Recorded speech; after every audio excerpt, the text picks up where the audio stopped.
put him in an ad called Two Presidents, where we contrasted what President Obama was saying with what President Clinton said we should not do. So we started running that ad. We instantly got this letter from his lawyers, basically a cease and desist letter. Kept the ad on the air, but we thought, hey, let's put the letter up on the wall. Steve Wall, you're the largest of the Republican super PACs in 2010.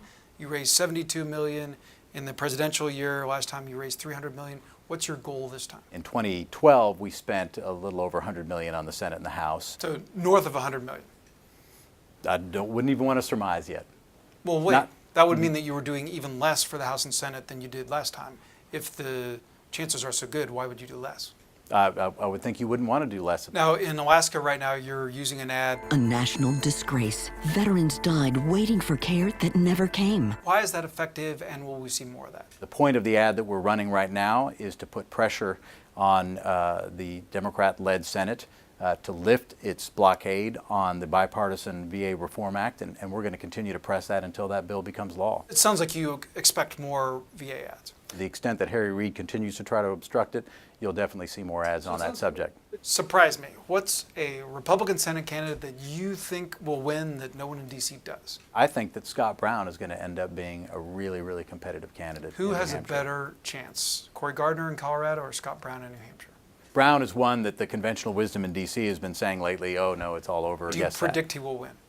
I predict he'll win. You started the Conservative Victory Project to try and build up some of those candidates, but you took a lot of heat for that. One of my favorite lines from the movie Moneyball. The first guy through the wall, he always gets bloody. Certainly there was some early criticism of that, but what you've seen since then is that most people have followed suit. I had thought that the thing that would get donors most excited was the prospect of taking the Senate majority.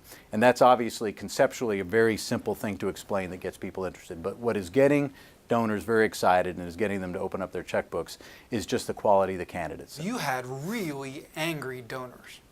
We had some. You had a lot. Yeah, well, I would say that, you know, all the groups on the center right that played heavily in 2012 had a really bad year. But you played the biggest. We walked our donors through that process. We walked our donors through the evaluation of 2012.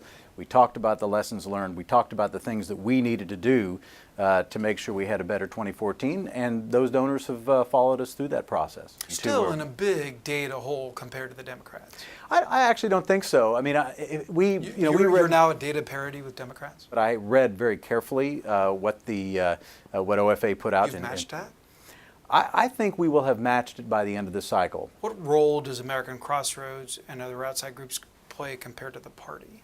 The party's much diminished. Yeah, well, it's a great question. I actually think that the party has a really critical role to play. The RNC has a brand, they have local offices, they have local people, they have an infrastructure that is almost impossible for an outside group that most people have never heard of to be able to replicate.